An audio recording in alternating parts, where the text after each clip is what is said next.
How's it going, folks? I want to share a reflection around trauma informed world leaders.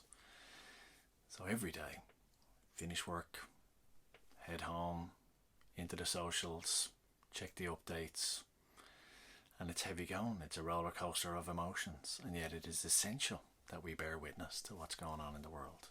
And today I heard a particular story that struck me.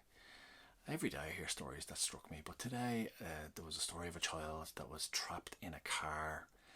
All the members of that child's family had been shot dead. And it just so happened that on the way home today I was reading a book on the bus called The Deepest Well, which is about childhood trauma and the long-term health impacts of that.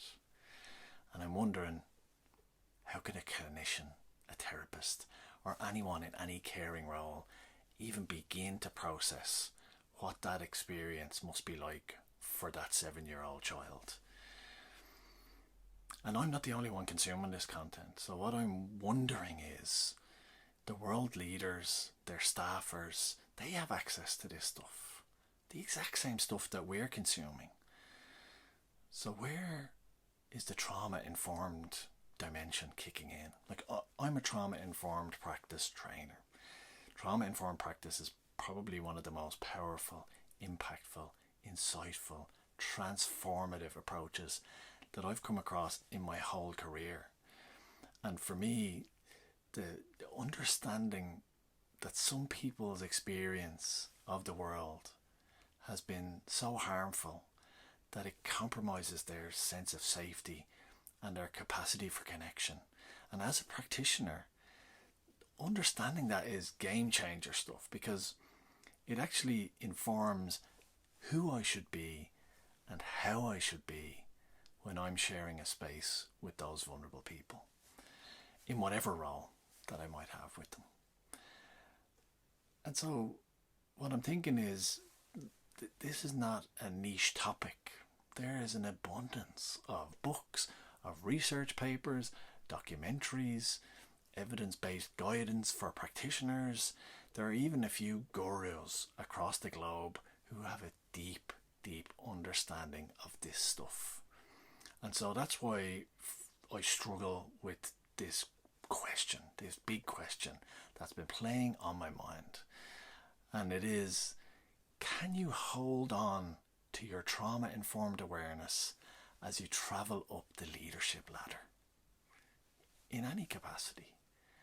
Because I wonder, is it okay in 2024 to even be in a leadership role, such as a head of state, and not understand trauma and its impacts?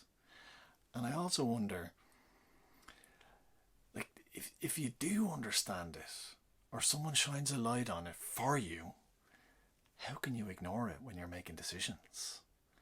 And if we take a child in a war-torn scenario as an example, and we think about childhood as a very vulnerable period of life in terms of development, and for a child to experience bombs, the death of loved ones, displacement, destruction, devastation to every aspect of their lives. If we just pull one thread from the trauma-informed framework, just one,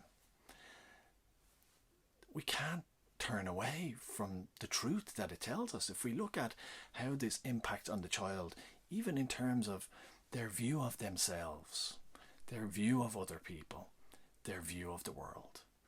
And if we remind ourselves that trauma can actually shatter people's sense of safety and connection in the world, and also overwhelm their capacity to cope. That's what trauma does.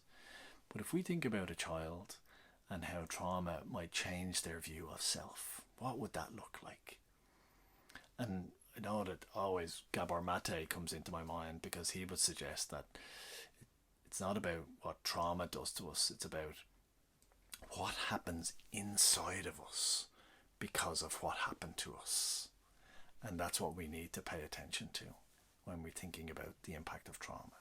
And if we imagine a child experiencing the daily threat of bombs, snipers, displacement, destruction every single day, what are they going to think? What are they going to believe about the world? I am not safe. I am helpless. I am the target. Maybe I am not worthy of life. I must deserve this. Maybe I am to blame. They'll change their view of themselves. And in terms of view of others, who can I trust in this dangerous world? Who can I rely on for safety? Who should I attach to? Because they might die. And who will be here for me? They'll change their view of other people. And in terms of their view of the world is not safe. The world is a place of harm and destruction. The world is not fair. Bad people are in control. And maybe the world is not for me. So if we imagine that developing child and how the consequences of that trauma will even impact their psychological, emotional, social development. If we think about their mental health, their physical health, the relationships they'll have to develop in their lives, their development into adulthood and what that means if they happen to survive, how they will adapt to the new responsibilities that come into their lives as they get older. And if we imagine this thing inside our skull, this brain that has different parts that will respond in different ways, but you will have a child that will experience flashbacks, nightmares, fear, worry, terror, hypervigilance, avoidance, detachment from reality, numbing with substances. Their attention will be compromised. They'll feel helpless at times. And could you say that to that child that, oh no, people are good. The world is safe. Childhood is precious. Dare anyone say to that child, everything will be okay?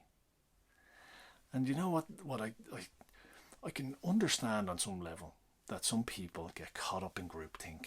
They're locked into social programming. There's a set of beliefs that are, infused into them, and they maybe don't really have many opportunities to test the validity of that in a real world scenario. But world leaders and their advisors, TV presenters, celebrities, they all have access to this knowledge, and they are seeing what's happening. And in fact, I would dare say they know this stuff, and yet they still...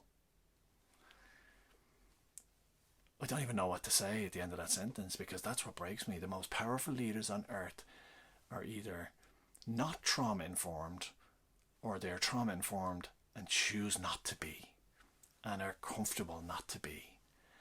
And that's the world we live in right now. And I struggle at times to just reconcile that, until I remind myself that there are other world leaders, like South Africa, like the elders, like some people in our parliament here in Ireland.